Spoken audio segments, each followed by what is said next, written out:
اعوذ باللہ من الشیطان الرجیم۔ پناہ مانگتا ہوں میں اللہ کی شیطان مردود سے۔ بسم اللہ الرحمن الرحیم۔ السلام علیکم ورحمۃ اللہ وبرکاتہ۔ اور جو شخص جمعے والے دن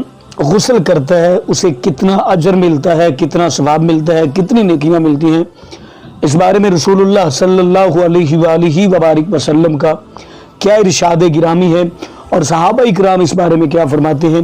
اس کی مکمل تفصیلات میں جانے سے پہلے میری آپ سب احباب سے گزارش ہے کہ اگر آپ نے ابھی تک ہمارا چینل سبسکرائب نہیں کیا تو ہمارے اس چینل کو کریں سبسکرائب اور بیل آئیکن کو دبائیں تاکہ اس طرح کی لیٹسٹ اور نئی سے نئی ویڈیو آپ تک بآسانی پہنچ سکے۔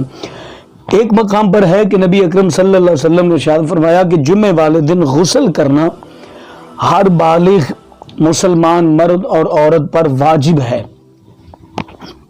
نبی اکرم صلی اللہ علیہ وسلم نے ایک مقام پر یہ ارشاد فرمایا کہ جمعے والے دن ہر بالغ مسلمان مرد اور عورت پر غسل جو ہے وہ فرض ہے۔ اور دوسری حدیث مبارکہ میں حضرت جناب ابو ہریرہ رضی اللہ تعالیٰ عنہ اس حدیث مبارکہ کی راوی ہے کہ نبی رحمت شفیع دو عالم نور مجسم صلی اللہ علیہ وسلم ارشاد فرماتے ہیں کہ جو شخص جمعۃ المبارک والے دن حالت جنابت والا غسل کرے، جس طرح نپاکی کی حالت کے بعد نپاکی کے بعد غسل کیا جاتا ہے، وہی غسل کرے اور غسل کرنے کے بعد پھر تیاری کرے مسجد پاک میں آنے کی، اور سب سے پہلے مسجد پاک میں داخل ہو تو اللہ رب العزت اس شخص کو ایک اونٹ کی قربانی کا اجر اور ثواب عطا فرماتا ہے۔ اور جو شخص دوسرے نمبر پر مسجد پاک میں حاضر ہوتا ہے جنابت والا غسل کرنے کے بعد مسجد پاک میں حاضر ہوتا ہے تو اللہ تعالیٰ اسے ایک مقبول گائے کی قربانی کا ثواب عطا فرماتا ہے۔ اور آگے پیارے آقا کریم صلی اللہ علیہ وسلم ارشاد فرماتے ہیں کہ جو شخص تیسرے نمبر پر مسجد پاک میں حاضر ہوتا ہے اللہ جل جلالہ اس شخص کو ایک مینڈے کی قربانی کا اجر اور ثواب عطا فرماتا ہے۔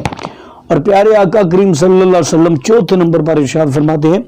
کہ جو شخص چوتھے نمبر پر مسجد پاک میں حاضر ہوتا ہے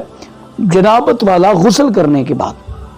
غسل کامل کرنے کے بعد مسجد پاک میں حاضر ہوتا ہے، اللہ تعالیٰ اسے ایک